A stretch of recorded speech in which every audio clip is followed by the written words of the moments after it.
сәлеметсіздер ме балалар, қалайсыздар? Бүгін сіздермен әдебиеттік оқу 4-ші сынып 3-ші бөлім 98-ші сабақтың тақырыбы ғажайыптар еліне саяхат. Балалар, бүгін барлық тапсырмаларды орындайтын боламыз. Сабақтың соңына дейін лайк басып, подписка кнопкасын басып, мұқият қарап отырыңыздар. Ендеше бізге берілген тапсырма ғажайыптар еліне саяхат. Мұғалімнің көмегімен мәтіннің құрылымын анықтаймын, кейіпкерлердің іс-әрекетін бағалаймын, түрлі шығармашылық жұмыстар дайындаймын. Бірінші, бұл заттардың қиял-ғажайып ертегі кейіпкерлерімен қандай байланысы бар?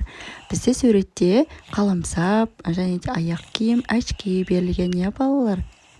Так, балалар, бірінші жаттығудың жауабы: бұл заттар қиял-ғажайып ертегі кейіпкерлерінде жиі кездеседі. Ұшқыш кілем, сиқырлы көзілдірік, сиқырлы етік. Ал балалар, келесі екінші жаттығуымыз дәлелде. Екінші, фантастикалық шығармаларды кейіпкерлердің ерекшеліктерін ата. Үшінші, бір фантастикалық кейіпкердің іс-әрекеті арқылы дәлелде.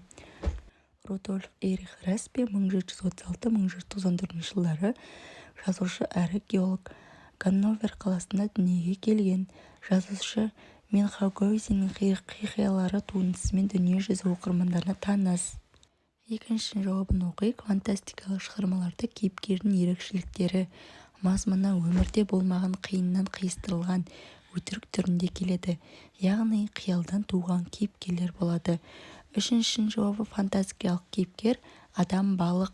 Адам балық теңізде, судың астында өмір сүретін адам. Келесі тапсырмамыз айға алғашқы сапар. Түркияда тамыры топыраққа тисе болды, сонау зеңгір көкке дейін өрмелеп, тез өсетін бақша өсімдігі бар еді. Бұл түрік бұршағы. Сол бұршақты тауып алып, дереу топыраққа тамырын тигізіп едім, көз алдымда қаулап алды да кетті. Әлгі өлермен өсімдік ерекшелене самарап өсті де бір күні тура айға жетті. «Ура!» деп айғай салдым да әлгінен өрмелеп көкке шыға бастадым. Айға барған соң балтамды оңайлықпен таба алмадым. Ай да, балта да күміс түстес.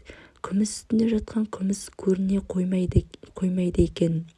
Тентіреп жүріп әйтеуір балтамды шіріген сабанның үстінен тауып алдым. Балтаны дереу белбеуіме қыстыра салып, жерге түспекші болдым. Бұршақтың сабағын күн күйдіріп жіберсе керек, қолым тигенде-ақ қаудырап шашылып түсті. Есім шыққан сонша еңіреп жылап жіберіп жаздадым. Не істеу керек? Не айла бар? Жерге жетпей айда қалып қойғаным ба? Қалайша? Мен өмір бақи айда қалып қоймақпын. Жоқ, ол болмас. Жерге жету керек. Әлгі шіріген сабаннан арқан еселеп болдым. Бұл не деген қырсық десеңші екен. Арқаным онша ұзын болмады. Қысқа да болса сол арқанмен ептеп жерге түсе бастадым. Бір қолымда балта, бір қолмен сырғып түсе келемін. Бір кезде арқан таусылды да мен жер мен көктің арасында салбырап тұрдым да қалдым. Бұл кейіпкер не ойлап табуы мүмкін? Жүрегім тас төбеме шықты, бірақ көкем былқ кеткен жоқ. Арқаның төменгі ұшынан мықтап ұстап тұрып, балтамен арқаның бас жағынан кесіп алдым. Сосын арқаның бас жағын өзім мықтап ұстап тұрған ақ жағына байладым. Осылай жерге түсуге амал таптым. Алайда жерге дейін ит өлген жері еді. Ертеден қара кешке дейін арқаның басын кесіп алып, анығына жалғаумен күн өтті. Өлдім, талдым дегенде қаланың үйлері көрінетін тұсқа жеттім-ау. Жерге дейін шамасы 4-5 шақырымдай-ақ қалған болуы керек. Бір кезде өлді деген осы арқаным пырт етіп үзілді де кетті. Сонша екпін, соншама салмақпен көрсете түскенде жерге жарты шақырым кіріп кетіппін. Есімді жисам, терең шұңқырда жатырмын. Ал енді бұл зынданнан қалай шығу керек? Күн ұзақ дәм татпай, қалай шығудың жолын ойладым. Оны да таптым. Тырнағыммен шұқылап отырып, текше жасадым да сол текшемен жүгіріп жер бетіне шықтым. Бұл мене қоясың көккен өлмейді.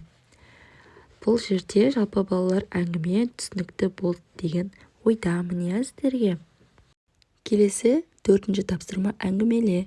Мәтіннің кез келген бөлігін әрі қарай жалғастырып әңгімеле. Оқиғаның басталуы, түрік бұршағын тауып алу, оқиғаның дамуы, айға өрмелеп жету, оқиғаның шиеленісуі, қорқыныш пен тапқырлық, оқиғаның шарықтау шегі, арқанның үзілуі, оқиғаның аяқталуы, аман-есен жерге жету. Ал балалар, келесі 5-ші оқиғаның ең күлдіргі сәттері қай бөлігінде? Оқиғаның ең қорқынышты сәттері қай бөлігінде? Талда. 6-шы қиын жағдайда тап болған кейіпкерден өзінде қандай үлгі алдың? Ең күлдіргі сәті, әлгі өлермен өсімдік өршелене зымырап өсті, бір күні тура айға жетті. «Ура!» деп айғай салдым да әлгімен өрмелеп көкке шыға бастадым. Айға барған соң балтамды оңайлықпен таба алмадым. Ай да, балта да күміс түстес. Күміс үстінде жатқан күміс көріне қоймайды екен. Тентіреп жүріп, әйтеуір балтамды шіріген сабанның үстінен тауып алдым. Балтаны дереу белбеуіме қыстырып салып, жерге түспекші болдым. Бұршақтың сабағын күн күйдіріп жіберсе керек, қолым тигенде-ақ қауылдыра бастады дейді балалар. Ең қорқынышты сәті, жүрегім тас төбеме шықты. Бірақ көкем былқ еткен жоқ. Арқаның төменгі ұшынан мықтап ұстап тұрып, балтамен арқаның бас жағына кесіп алдым. Сосын арқаның бас жағын өзім мықтап ұстап тұрған аяқ жағына байладым. Осылай жерге түсуіме амал таптым дейді екен, балалар. Ал балалар, келесі 7-ші тапсырма, жазушыға қандай сұрақ қояр едің? 7-ші тапсырманың жауабы: қиял ғажайып ертегілер жазған оңай ма? Құра. 8-ші мұғалімнің көмегімен сипаттап жаз. Ит өлген жер. Бұл яғни алыс жер. Зындан. Абақты түрменің бір түрі екен, балалар. Ал балалар, келесі қорыт.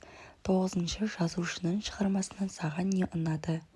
Қиялы, кейіпкері, тілі, оқиғасы. Мәтінге суреттер топтамасын дайындаңдар. Яғни балалар, бізге қиялы мен оқиғасы ұнады, балалар. Балалар, біздің сабақ осымен аяқталды. Келесі сабақта кездескенше сау болыңыздар, балалар.